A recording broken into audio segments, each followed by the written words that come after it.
Holla at your boy, holla at your Rob Roy. Back at it again, just to be back at it again, my friend. We right back up in the studio. Shout out to mikeandnikes.com. Um, Shout out to, we carry cleaning supplies for shoes. Uh, we got baskets, but let's get into it, right? What I want to do is go over a couple things that I learned along the way while doing some customization of some shoes. I hope this video helps somebody. If it does, comment below, subscribe, and all that other good stuff. But I'm gonna go through some things that I done picked up along the way instead of going through 100 different videos. As you see, if you didn't look at my other videos, I'm trying to give you the best of the selection, so you don't have to go through the things that I went through trying to get to where I got to. Holla at your boy. Um, right, I guess I'll just get right into the shoe right here. I'm trying to figure out how to hold this, but let's start off with the taping. Um, well, as you can see, I got two different types of tape. One thing I noticed that you can use the vinyl tape, but you do not want to use the black vinyl tape because it leaves a sticky residue on it. But I figured out like pretty much any color vinyl tape works because only black leaves the black residue for your that's the only one that leaves the black residue. And a lot of people like using the new vinyl because they try to bend it around they try to bend it around. It is bending, but it flexes more. I like it, but you need a lot of vinyl to. They haven't made thick, like 2-inch thick vinyl strips yet, because it takes a lot of rolling to actually tape off a shoe when you're trying to tape it and do it, right? So also I learned some new tricks to do with the tape, like when you right here I'm gonna show you. So right here, when you tape, I like to tuck it in with I use my nail and I like tuck it in under there. I just tuck it in all around each side. I tuck. I just keep tucking and tucking while I'm in there. And I also take a blade, and I go right along, like it's the top line, you know what I mean?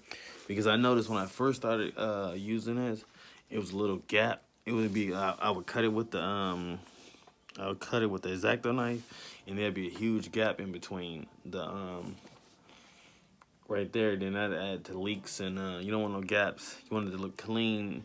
You want it to look like it came from the factory like that.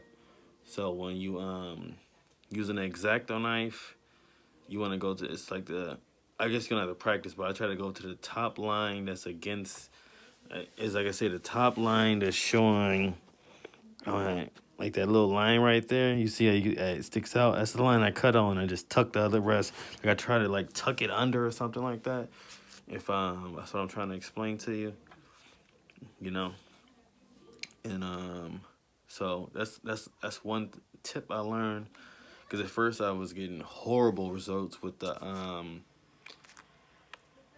regular packing tape. This right here, this tape right here, I used to get horrible results for it. That's why I started YouTubing around. I decided to get on to the the vinyl tape, because it actually worked a little better. If you're having trouble with this tape, this masking tape, you have trouble with that, I'll say until you get your game up, until you could just do both. Because some people they're perfect with regular masking tape. But so if you're having trouble with masking tape and you get a lot of leaks, you just use some vinyl tape. It's gonna help you out until you can get your technique better on with the masking tape, because it's more flexible. It's a little bit it gives you a little bit more to move around with. You know what I mean? So yeah, do that. What I like to do also, one thing I like to do, I try to tape off as much of the shoe. I think airbrushing comes out the best, but I know some people still paint. But what I like to do is tape off the whole shoe if I can. Even the bottoms. If you got enough tape, but just I was running low on tape all my whole source. I feel like going back to the store. So that's what that is. Right here, you see. I always tuck under there. You get a real close look how I try to tuck under it. Hope this video comes out good for you guys, because you know what I mean, it took me, I'll say it took me a few weeks to learn some of that stuff. You know, instead of that trial and error, just come to my videos. I'm trying to get out the best things, like trying to drop 4 or 5 videos a week for you. So I know I'll be into the studio coming. Got some ideas. I want to try to drop some plexi dip. Like I said, sometimes we don't have time to do all the videos, but you know, I'll find out what's going on out there, and I'll just share them through y'all's. If you need some commentary, I'll have a little commentary on it. Always open for the comment section, and you can also follow us on. Don't forget to follow us on Instagram. That's Nerdstar. I mean, not Nerd. I mean, that's mikeandnikes.co. And find us on Facebook as well. So here are some more tips. Let's get to that. So we got the tape. Like I said, tape off as much of the shoe as you can if you're gonna shred. If you're painting, you could get away with not much tape.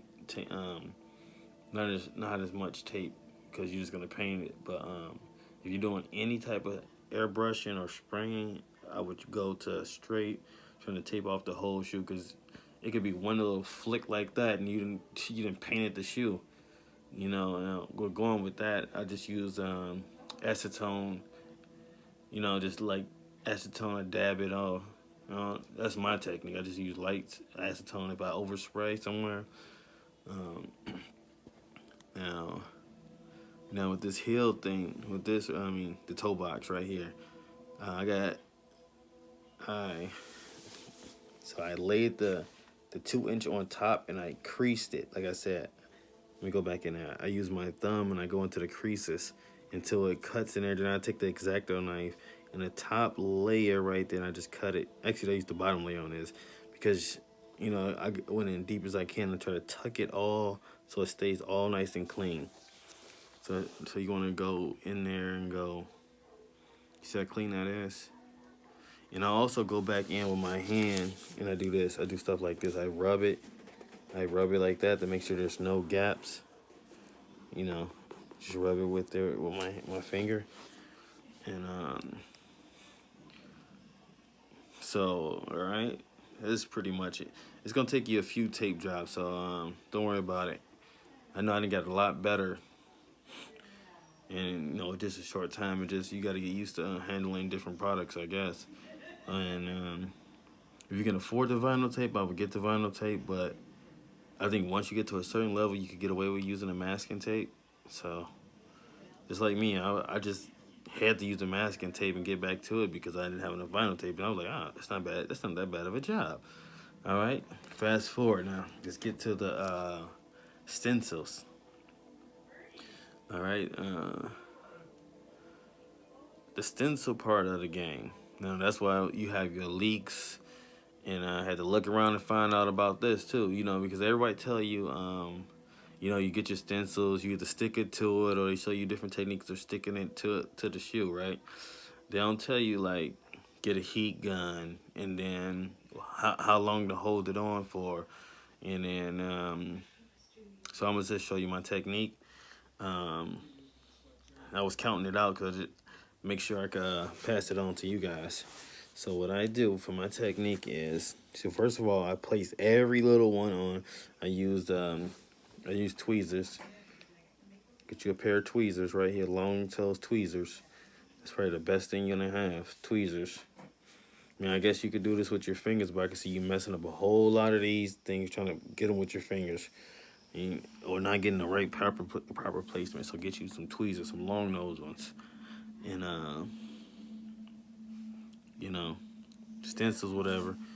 So I placed each one on here individually, so I make sure it got to the right spot. So when all right, so then this is my technique. I rub it in first. I rub them all in with my finger, right? Just try to get like the air pockets out. So I rub each one like this. You understand, to get all the air pockets out. So I go around and rub each one. Actually, see, that's why it takes a lot of time.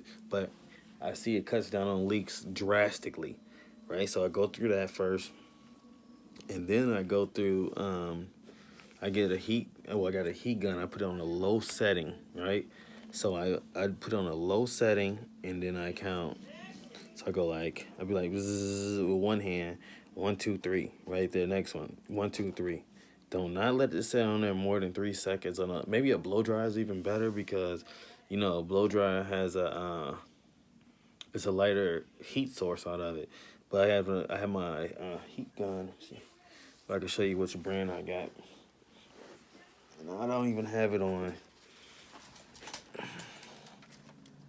I have it on a super low setting. I don't know if you can see that, but I got this type of heat gun right here, you guys. Super low setting. But if you also gotta give a shout out, if you need any jobs done, any custom from wrestling shoes, cleats, and that's how he thinks our sponsors, or you need some shoe restorations, or you need to know how to clean some shoes, whatever shout out to the sponsors, Mike and Nikes. There should be some links below. Go check them out. Leave a comment. Yeah, so then I do that, and I found out that leaves that is gonna solve 90% of your problems. It's got to do with the tape jobs.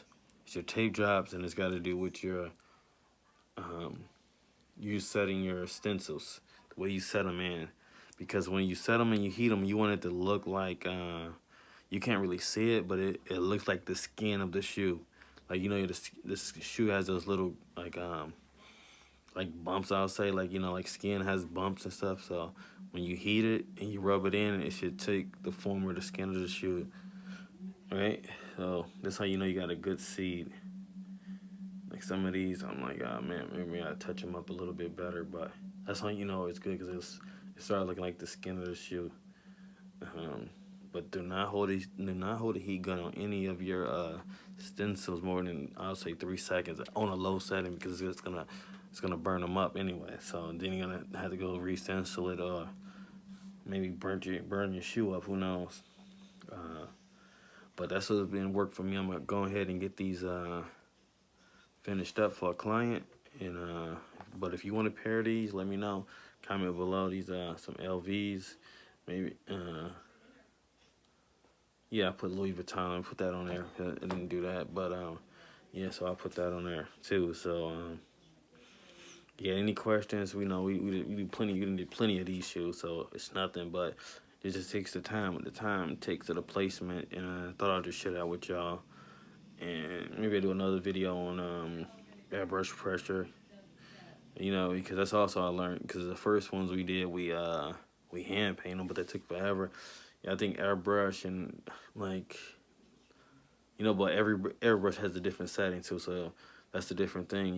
Whatever airbrush you get, you gotta get familiar with that, so what the pressure. You want a low pressure. I say a low pressure. That's what I say. A low pressure airbrush. You don't want no high pressure, because I see a lot of people just and then I'll see why they got leaks. So you want a low pressure, like it's just barely coming out. But before this run out, I want to give a shout out to mikeandnikes.com one more time. You got any things you want to share or ask? Comment down below. Find us on Facebook. Find us on Instagram. You got anything else? Till next time, holla at your boy, holla at your Rob Roy. Shout out to mikeandnikes.com. Salute. I gotta figure out how to turn this off, guys. So.